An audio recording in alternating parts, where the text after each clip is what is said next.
Hello बच्चों, कैसे हो आप सभी। आज बेटा मैं डिस्कस करूंगी आपके साथ डाइपोल मोमेंट अगेन, क्योंकि बेटा इसमें कुछ एप्लीकेशंस हैं जो आपको बहुत अच्छे से ध्यान में रखनी है। मैं आपके साथ डिस्कस कर चुकी हूँ पहले से ही, लेकिन मैं उसका एक बार समरी बता देती हूँ। देन एक और इम्पॉर्टेंट चीज है इसमें जो हम आज फिर से डिस्कस करेंगे। एंड बेटा इसके बेसिस पर जो कंसेप्शनल क्वेश्चन है वो डिस्कस करने वाले आज, ठीक है।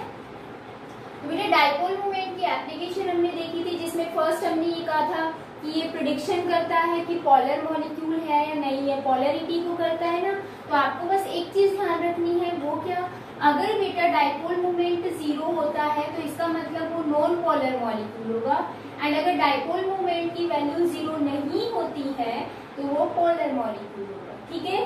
सेकेंड हमने प्रिडिक्शन देखा था, क्या, सिमेट्री या फिर सेम। तो बेटा यहाँ पर अगर डाइपोल मोमेंट 0 है तो इसका मतलब वो सिमेट्रिकल है, अगर नॉट इक्वल टू 0 है तो बेटा अनसिमेट्रिकल है। ये एक समरी है, आपको अगर वैसे याद नहीं रहता तो सिंपल इस वे में आप याद रख सकते हो या अपनी नोटबुक में ऐसे नोट कर सकते हो, ठीक है। थर्ड हमने प्रेडिक्शन किया था बेटा सिस एंड ट्रांस आइसोमर का, ठीक है। तो अगर डाइपोल मोमेंट 0 है तो इसका मतलब वो कैसा आइसोमर होगा, ट्रांस आइसोमर। एंड अगर नॉट इक्वल टू 0 है तो सिस आइसोमर होगा, ठीक है। एंड फोर्थ हमने परसेंटेज आयनिक कैरेक्टर की बात करनी थी, उसमें तो बेटा फॉर्मूला अप्लाई करना है, mu observe divided by mu calculated into 100, ठीक है। उसमें बेटा आपको dipole moment 0 not equal to 0 ध्यान नहीं रखना, उसमें तो आपको निकालनी है। फिफ्थ जो है आपका वो आता है बेटा पैरा ऑर्थोमेटा।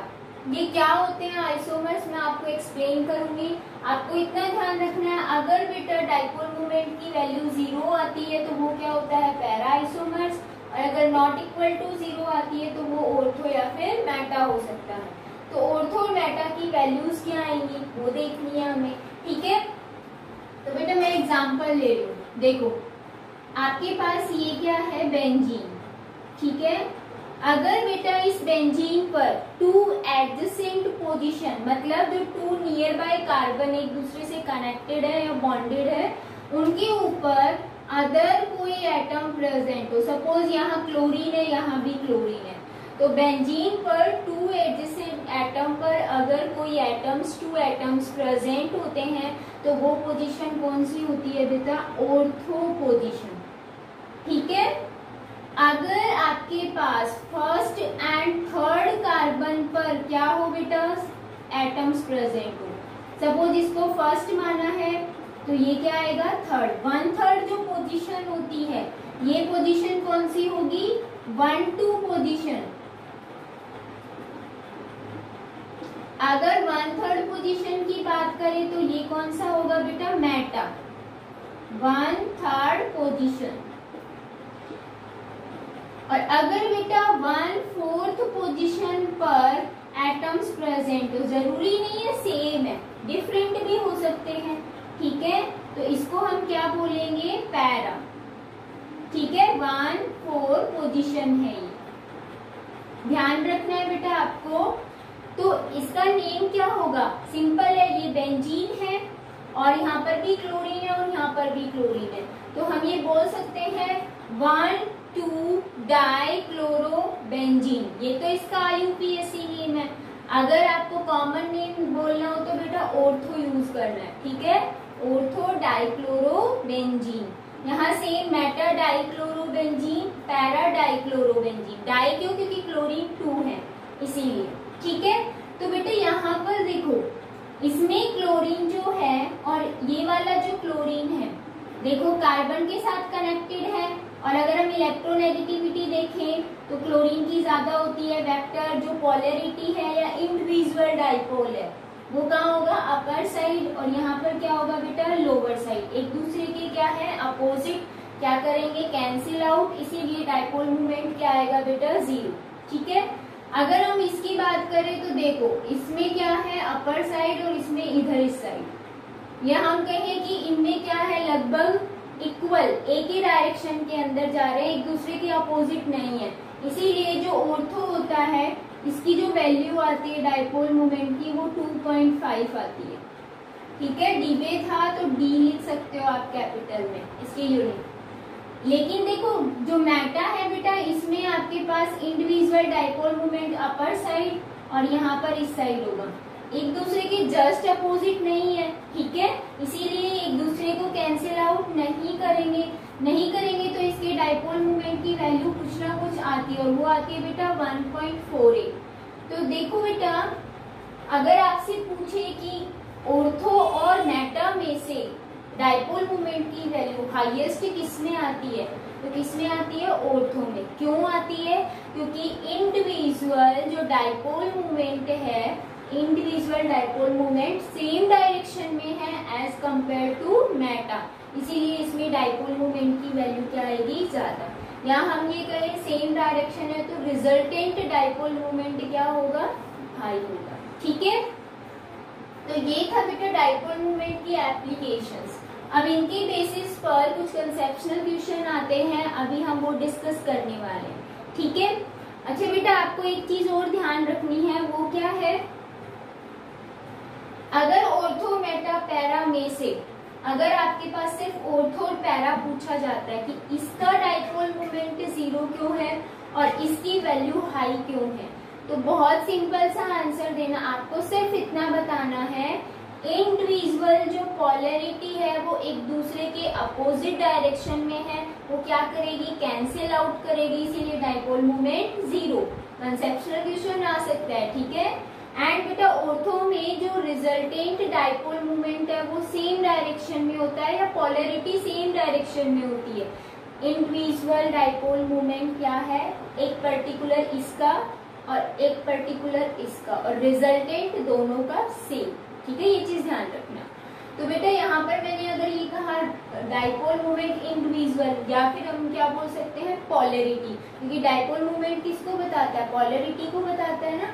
ये क्या सिंबल है, डाइपोल मोमेंट का, और ये भी तो बताता है कि इसकी पोलैरिटी, ये पोलर ज्यादा है as compare to carbon, electronegative है ना एलिमेंट ज्यादा, तो इलेक्ट्रॉन यहाँ जा रहे हैं, दैट मींस मोर पोलर है, ठीक है।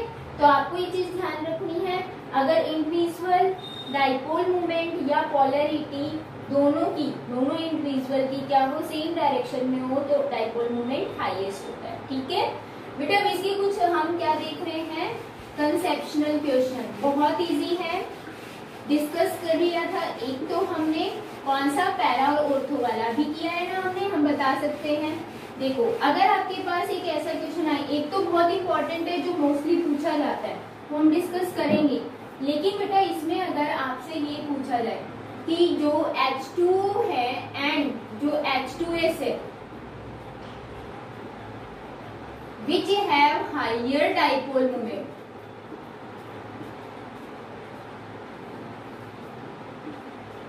तो आप क्या बताओगे। अब देखो दोनों की स्ट्रक्चर सेम है, बस आपको ये बताना है हाई डाइपोल मोमेंट किसका होगा। देखो ऑक्सीजन और 2 हाइड्रोजन, इनकी स्ट्रक्चर कैसी है, बैंड। अगर मैं ये बात करूं H2S की, तो इसकी भी कैसी होती है, बैंड, स्ट्रक्चर सेम है। इसके पास भी 2 लोन पेयर होते हैं, इसके पास भी 2 लोन पेयर होते हैं, तो हमें पता कैसे चलेगा कि डाइपोल मोमेंट किसका हाई है। तो बेटा आपको शेप बनानी है इनकी स्ट्रक्चर, देन उसके बाद ये बताना है कि ऑक्सीजन और हाइड्रोजन जो OH बॉन्ड है एंड इसमें कौन सा बॉन्ड है, S और H बॉन्ड है, सिर्फ बताना है पोलैरिटी। देखो ऑक्सीजन सल्फर के कंपेयर में बेटा क्या होता है, हाईएस्ट इलेक्ट्रोनेगेटिव एलिमेंट होता है। अब आप ये कहोगे कि हमें पता कैसे चलेगा कि हायर इलेक्ट्रोनेगेटिव एलिमेंट कौन सा है, तो बेटा पूरी पीरियोडिक टेबल में जो फ्लोरीन है उसकी इलेक्ट्रोनेगेटिविटी हाई होती है, फ्लोरीन का तो पता चल जाएगा। देखो नाइट्रोजन भी इलेक्ट्रोनेगेटिव होता है, ऑक्सीजन भी होता है, सल्फर भी होता है, ठीक है, क्लोरीन भी होता है, ये तो पूरी फैमिली होती है हायर इलेक्ट्रोनेगेटिव, क्योंकि इनको 1 इलेक्ट्रॉन चाहिए ऑक्टेट कंप्लीट करने के लिए, इसलिए इनकी इलेक्ट्रोनेगेटिविटी हाईएस्ट होती है, जिसमें फ्लोरीन की सबसे हाईएस्ट होती है, ठीक है, क्योंकि स्मॉल साइज होता है इसका। तो आपको ये चीज ध्यान रखना है। अब देखो ऑक्सीजन जो है उसकी इलेक्ट्रोनेगेटिविटी सल्फर के कंपेयर में क्या है बेटा, हाई है, जिसकी वजह से OH bond is more polar than SH bond. समझ आ गया? और जितना ज्यादा पोलर होगा बॉन्ड उसका डाइपोल मोमेंट भी उतना ही ज्यादा हाई होता है।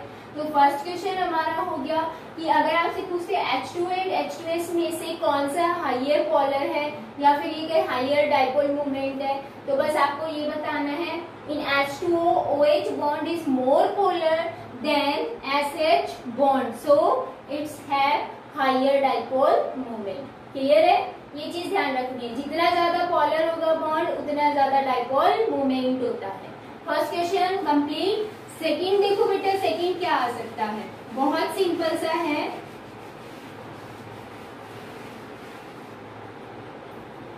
अगर आपसे ये पूछते हैं why CO2 have zero dipole movement,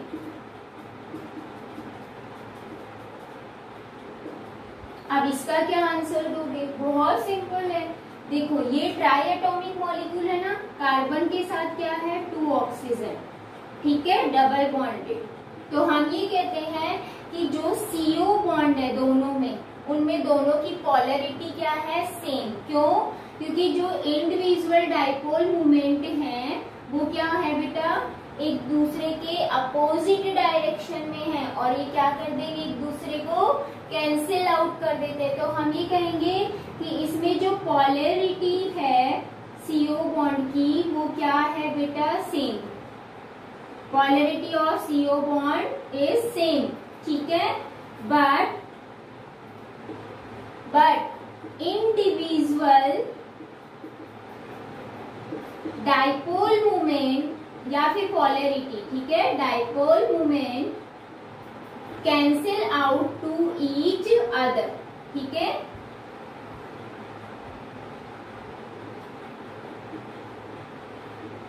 समझ आया? जो इंडिविजुअल डाइपोल मोमेंट है वो अपोजिट डायरेक्शन में है, इसीलिए क्या कर देंगे? एक दूसरे को कैंसिल कर देते हैं। इसका मतलब अब आपके पास डाइपोल मोमेंट क्या आया? 0। क्लियर है? Polarity same but individual dipole moment opposite direction में है, जिसकी वजह से एक दूसरे को क्या कर देंगे? Cancel out. तो डाइपोल मोमेंट क्या हो जाएगा बेटा? 0। सेम एज इट इज आपके पास BeF2 का पूछते हैं तो ये भी सेम आएगा, ठीक है। इसी की तरह लीनियर और सिमेट्रिकल होता है ये। नेक्स्ट क्वेश्चन जो है बेटा बहुत इंपॉर्टेंट है, इसके बेस पे क्वेश्चन मतलब ये मोस्टली पूछा जाता है। देखो एक ये वाला ज्यादा पूछा जाता है और एक अभी मैं आपसे करवा रही हूँ वो वाला ज्यादा पूछा जाता है, लेकिन आपको इनके कंसेप्ट्स देखने हैं कि क्या है, ठीक है। देखो एक क्वेश्चन पूछा जाता है इन विच NH3 and NF3 have higher dipole moment।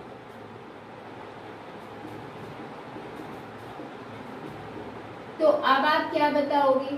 देखो अब हमारे पास NH3 और NF3 है, अभी अभी जो मैंने इसमें बताया सेम कंसेप्ट इसमें भी है, लेकिन थोड़ा सा चेंजमेंट है। क्या?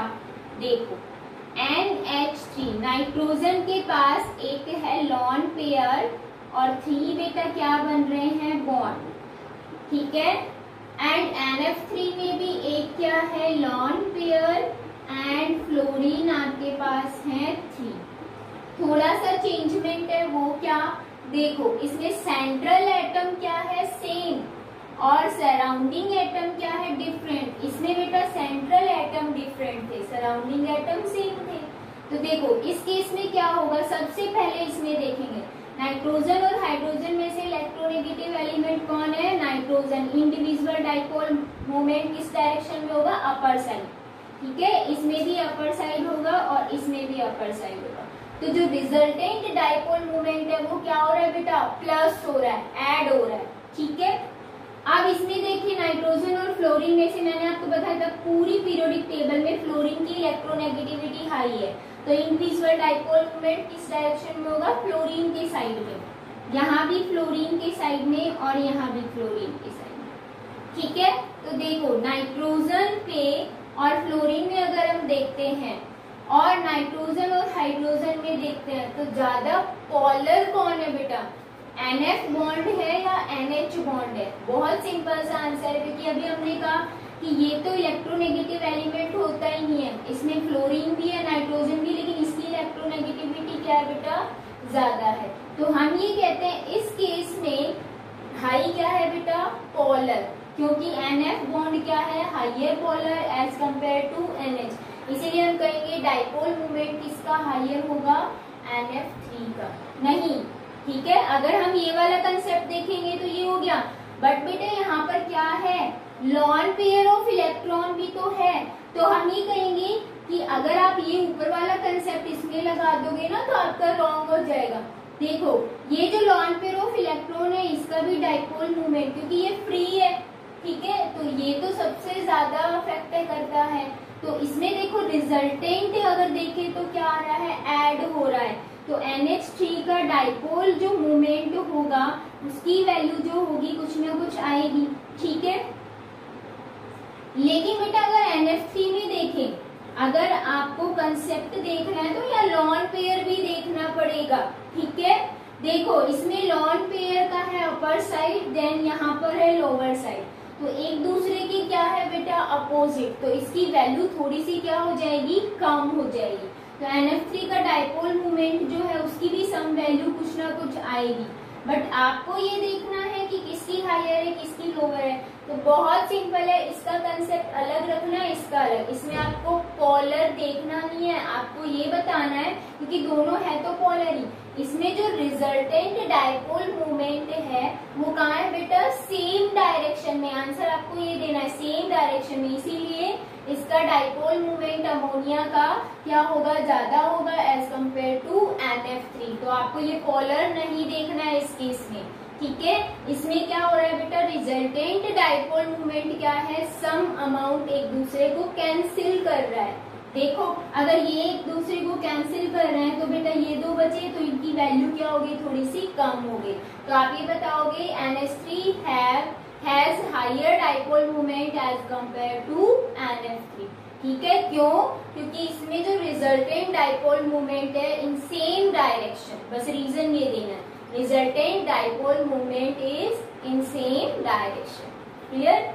यहाँ पर एक दूसरे को सम अमाउंट में कैंसिल कर रहे हैं, ठीक है। तो बेटा ये हो गए कुछ कंसेप्शनल क्वेश्चन किसके बेसिस पर, डाइपोल मूवमेंट की बेसिस पर। अब बेटा अगर आपसे ये पूछा जाता है किसका, एक और क्वेश्चन मैं आपको देती हूँ यहाँ पर, इसमें बेटा पोलैरिटी नहीं बतानी है, बच्चे बता के आते हैं इसीलिए मैंने पोलैरिटी का पहले बताया आपको, ठीक है। इसमें सिर्फ आपको रिजल्टेंट देखना है। एक क्वेश्चन ये भी आता है बेटा कि जो CO2 एंड जो H2O है दोनों ही क्या है बेटा, ट्राई एटॉमिक मॉलिक्यूल है ना, ट्राई एटॉमिक, बट CO2 क्या होता है, लीनियर शेप में, एंड H2O क्या होता है, बैंड शेप में। भाई आपसे ये क्वेश्चन पूछ लेंगे, ठीक है, ये पूछेंगे CO2 and H2O both are triatomic molecule but CO2 is linear and H2O is bent. Why? How can you explain this? तो बेटा इसको एक्सप्लेन करने का तरीका बहुत सिंपल है, मैंने आपको बताया था ना, सिमेट्री, अगर वो चीज याद है तो कर दोगे। देखो इसमें जो बॉन्ड पोलर है वो क्या है, सेम, इसमें भी सेम है, इसमें भी तो सेम है, फिर इसमें बैंड क्यों आया, क्यों, क्योंकि बेटा इसका जो रिजल्टेंट डाइपोल मूवमेंट होता है वो क्या आता है, 0, लेकिन इसका रिजल्टेंट डाइपोल मूवमेंट 0 नहीं आता है, इसीलिए ये क्या होता है, सिमेट्रिकल एंड लीनियर। बस आपको सिंपल आंसर देना है dipole movement, like dipole movement CO2 का क्या होता है, 0, क्योंकि इसमें रिजल्टेंट डाइपोल मूवमेंट 0 है ना, एक दूसरे को कैंसिल आउट कर रहे हैं, इसी वजह से ये क्या होता है, linear and symmetrical. But H2O के अंदर resultant dipole movement is not equal to 0, ठीक है, बस सिंपल सा ये आंसर देना है। इसीलिए जो H2O होता है वो किस शेप में होता है, बैंड में, एंड कैसा होता है, अनसिमेट्रिकल। क्लियर है, कोई प्रॉब्लम नहीं आएगी आई थिंक आपको, ठीक है। अगर आपसे ये पूछ लिया जाए what is the dipole moment of CCl4 carbon tetrachloride, तो देखो बेटा कार्बन के पास 4 क्लोरीन जुड़े हुए हैं और चारों क्लोरीन में अगर आप देखो तो आपके पास ये इंडिविजुअल डाइपोल मोमेंट है, ये भी है, ये भी है, ये भी है, तो क्या इसका 0 आएगा आपसे पूछेंगे? नहीं बेटा, एक दूसरे को कुछ कैंसिल कर रहा है, सारे नहीं कर रहे हैं, तो इसका मतलब डाइपोल मोमेंट CCl4 का 0 नहीं आएगा, नॉट इक्वल टू 0। क्लियर है? तो ये चीजें बेटा आपको थोड़ा सा ध्यान में रखना है कि किस बेसिस पर हमें आंसर देने। मैंने आपको कुछ कंसेप्शनल क्वेश्चन करवाए हैं, आई होप सभी को समझ में आया होगा। अब बेटा मैं नेक्स्ट टॉपिक स्टार्ट कर रही हूँ, छोटा सा है, ज्यादा टफ नहीं है और इसकी आपको ज्यादा से ज्यादा प्रैक्टिस भी करनी है। नेक्स्ट टॉपिक है हमारा रेजोनेंस। ठीक है, रेजोनेंस क्या होता है अभी मैं आपको बताऊंगी।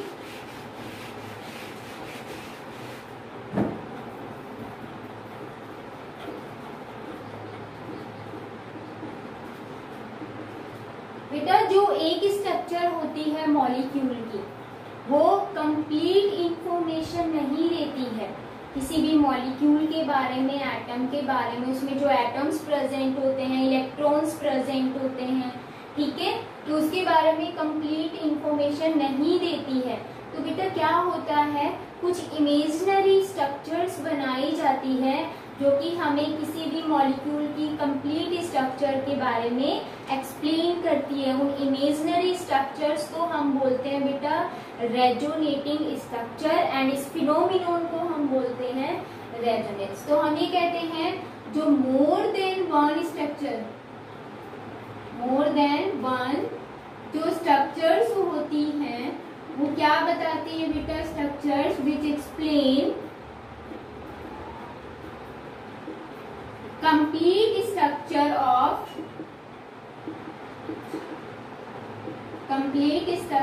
of molecule are called resonating structure। ठीक है, रेजोनेटिंग भी बोल सकते हैं और इसको बेटा कैनोनिकल भी बोल सकते हैं। एंड दिस फिनोमिनन जो होता है उसको बेटा हम बोलते हैं क्या, रेजोनेंस। ठीक है, ये चीज आपको ध्यान रखनी है। आप देखो बेटा इसके कुछ रूल्स हैं एंड इसके कुछ कैरेक्टरिस्टिक है, वो पढ़ेंगे, फिर मैं आपको एक दो एग्जांपल्स लेके रेजोनेंस के बारे में एक्सप्लेन करूंगी। आपको बेटा रेजोनेटिंग स्ट्रक्चर की ज्यादा से ज्यादा प्रैक्टिस करनी है क्योंकि आपके 12th में भी आएगी, बहुत इंपॉर्टेंट भी है।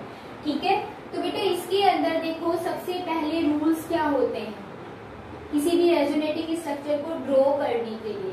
तो बेटा सबसे पहले तो देखो इसमें ध्यान रखना है क्या, कि जो नंबर ऑफ एटम्स होते हैं उनकी पोजीशन जो होगी वो क्या रहेगी, सेम। ठीक है, पोजीशन चेंज नहीं होगी, एटम्स की पोजीशन क्या रहेगी, सेम, बट उनमें जो इलेक्ट्रॉन्स हैं वो क्या रहेंगे, उनकी पोजीशन सेम नहीं रहेगी, नॉट सेम पोजीशन। ठीक है, सेकेंड रूल क्या है बेटा, इसमें जो नंबर ऑफ अनपेयर्ड इलेक्ट्रॉन है, अनपेयर्ड इलेक्ट्रॉन वो क्या रहेंगे, सेम रहेंगे।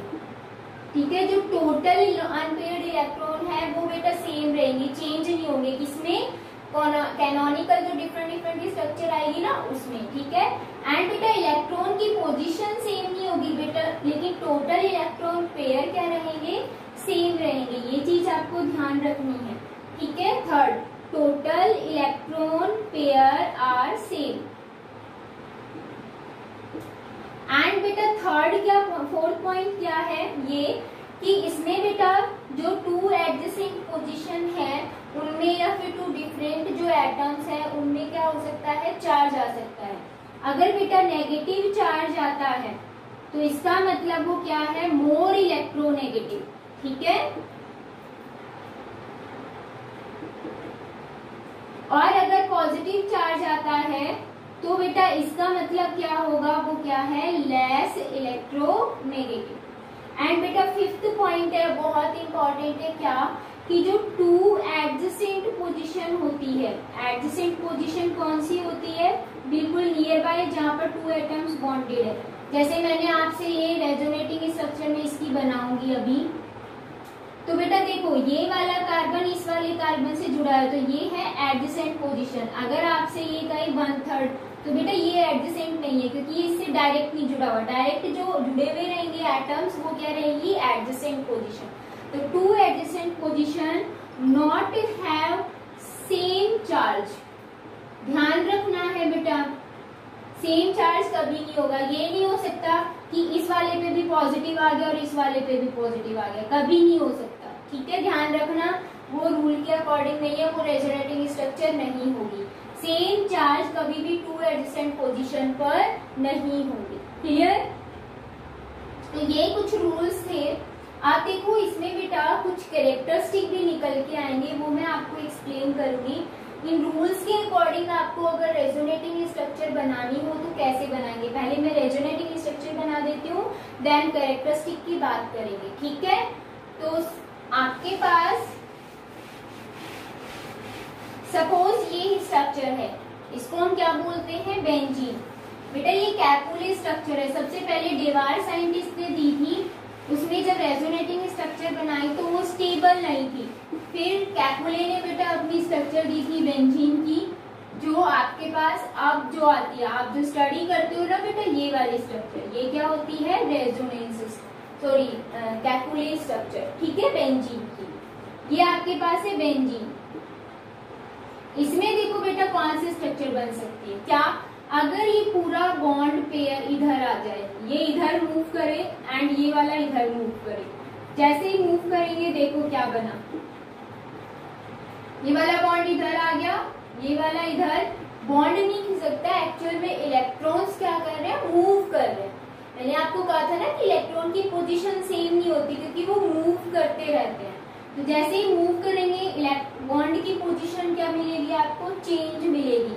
और इसको हम ऐसे भी दिखा सकते हैं क्या, क्योंकि ये बॉन्ड इधर भी है double, that means pi electron, pi bond जो बनाता है उनको पाई इलेक्ट्रॉन्स बोलते हैं।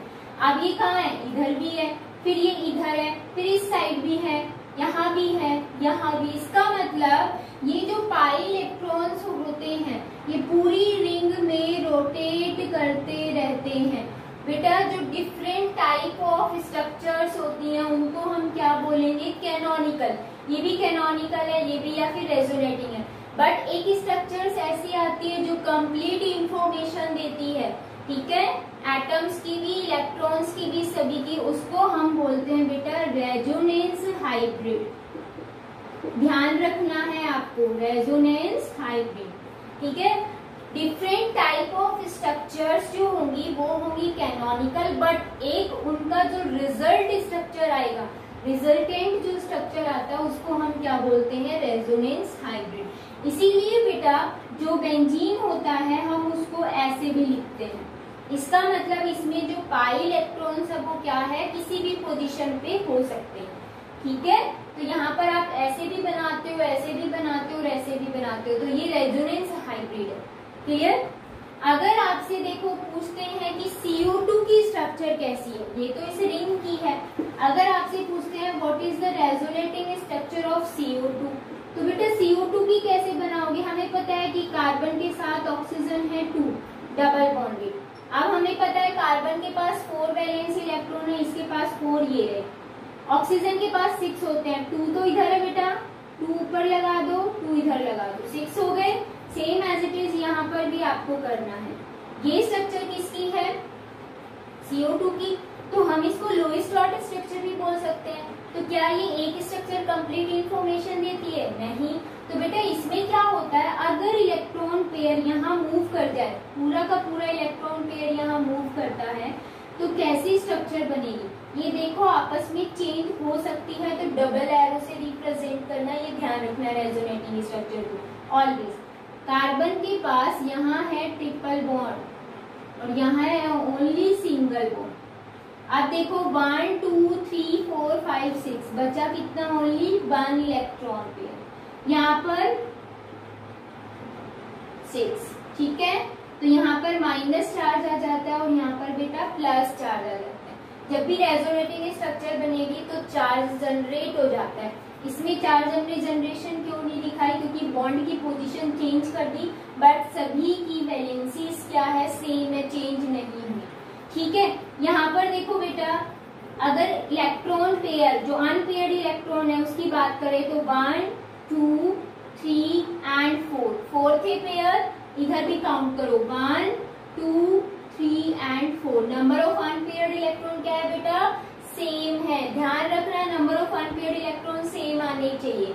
तो इसमें देखो अनपेयर्ड इलेक्ट्रॉन सेम है बट पोजीशंस चेंज हो गई है इलेक्ट्रॉन्स की, तो इस पर पॉजिटिव चार्ज आ गया, इस पर नेगेटिव चार्ज आ गया। ठीक है, आप देखो इसकी एक और स्ट्रक्चर भी बन सकती है। जरूरी है कि ये बॉन्ड यहाँ मूव किया, ये बॉन्ड यहाँ भी तो मूव हो सकता है। बॉन्ड नहीं होता एक्चुअल में, इलेक्ट्रॉन्स मूव होते हैं, लेकिन हमें ऐसे लगता है कि बॉन्ड मूव हुआ है। ठीक है, तो अब आपके पास 3 पेयर्स यहाँ आ जाएंगे, नेगेटिव चार्ज यहाँ, इस पर बेटा पॉजिटिव और एक पेयर। तो ये बेटा जो होंगी वो क्या होंगी, रेजोनेटिंग स्ट्रक्चर। ध्यान रखना है आपको। अब इसमें आपको अगर रेजोनेंस हाइब्रिड बनाना हो तो हम कैसे बनाएंगे, देखो डबल बॉन्ड तो है ही, ठीक है, लेकिन इसमें कभी ट्रिपल बॉन्ड की कैरेक्टरिस्टिक भी आ रहा है।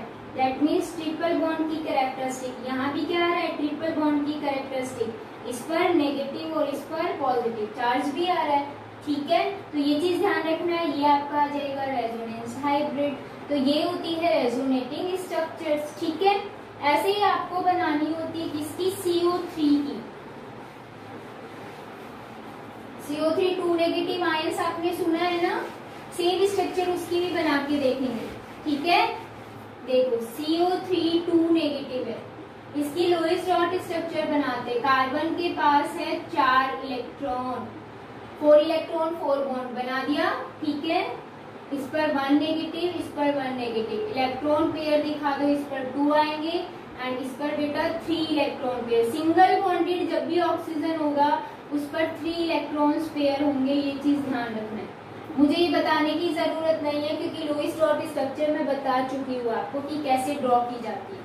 ठीक है, आप देखो बेटा, इस केस में जरूरी है कि आपके पास ये डबल बॉन्डेड हो, ये डबल बॉन्डेड भी तो हो सकता है। अगर ये इलेक्ट्रॉन पेयर यहाँ मूव किया तो बेटा चार्ज जो है वो मूव कर जाएगा। देखो कार्बन के पास यहाँ सिंगल बॉन्डेड ऑक्सीजन आ गया, ये डबल बॉन्डेड आ गया, ये क्या रहेगा, सिंगल।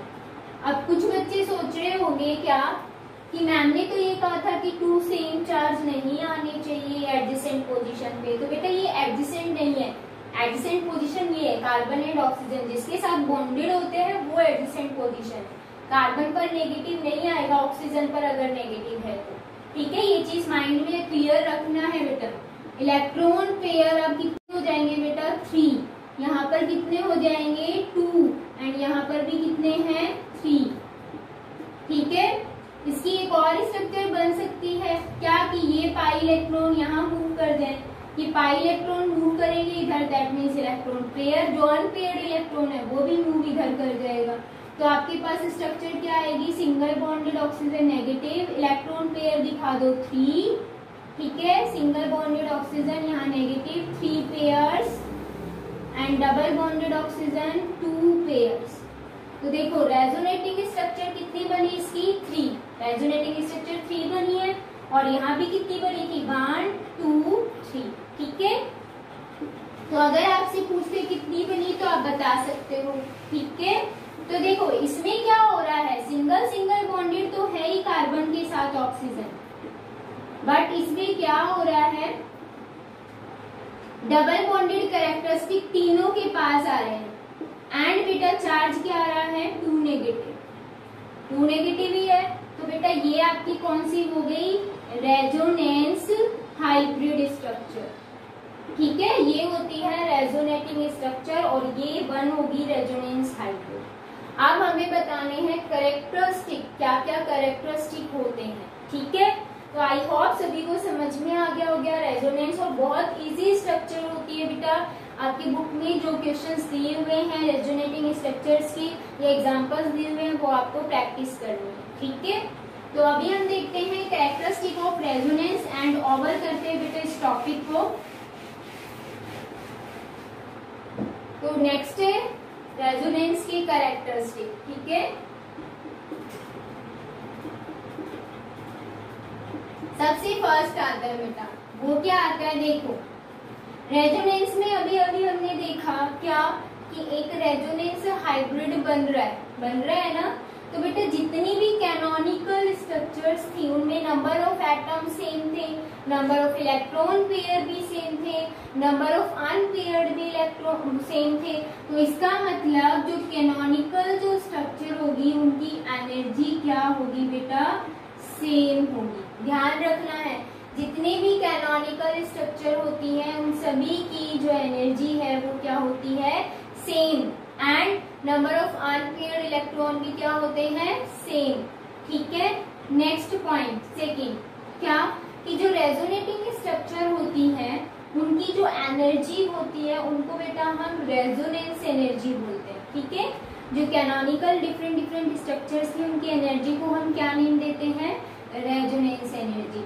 अगर बेटा रेजोनेंस एनर्जी किसी की ग्रेटर होती है, ग्रेटर रेजोनेंस एनर्जी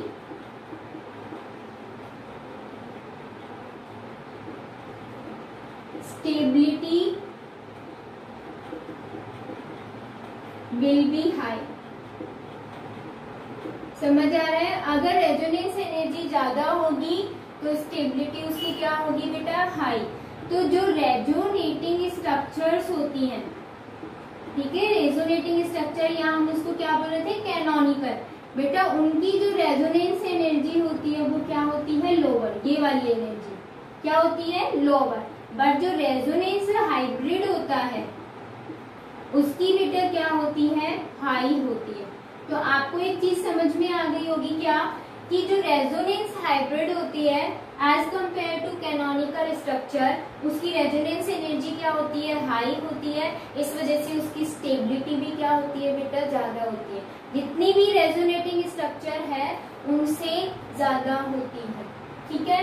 और बेटा इसमें मोस्ट इम्पॉर्टेंट चीज ध्यान रखना है क्या, कि ये जितनी भी कैनोनिकल स्ट्रक्चर होती है सेम एनर्जी की, ये सारी की सारी कैसी होती है, इमेजिनरी होती है। ये ध्यान रखना, ठीक है, इमेजिनरी होती है, ये रियल में नहीं होती है। जितनी भी रेजोनेटिंग स्ट्रक्चर है वो सारी की सारी कैसी होती है, इमेजिनरी होती है। और जिनकी एनर्जी क्या होती है, same, number of unpaired electron भी सेम होते हैं, ठीक है। लेकिन इनमें जो रेजोनेंस हाइब्रिड होता है उसकी रेजोनेंस एनर्जी क्या होती है, ज्यादा। और ज्यादा होने की वजह से उसकी स्टेबिलिटी भी बेटा क्या होती है, ज्यादा होती है। एंड थर्ड पॉइंट बहुत इंपॉर्टेंट है क्या, कि ग्रेटर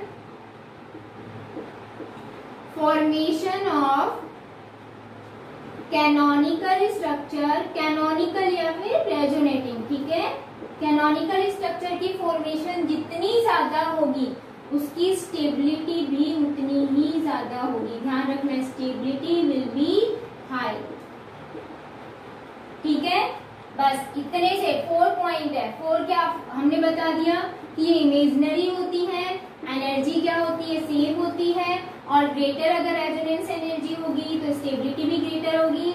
एंड अगर फॉर्मेशन ऑफ कैनोनिकल स्ट्रक्चर ज्यादा अमाउंट में होता है तो स्टेबिलिटी भी क्या होगी, ज्यादा होगी। ये है बेटा रेजोनेंस। और रेजोनेंस एनर्जी क्या होती है, जो एनर्जी होती है इनकी कैनोनिकल स्ट्रक्चर्स की, उन्हीं को हम क्या बोलते हैं, रेजोनेंस एनर्जी। क्लियर है। तो ये टॉपिक हमारा ओवर होता है बेटा। आप सभी को प्रैक्टिस करनी है, रेजोनेटिंग स्ट्रक्चर बना के देखनी है। कुछ भी समझ में नहीं आता तो आप मुझसे पूछ सकते हो। कल मिलते हैं बेटा न्यू टॉपिक के साथ। Take care.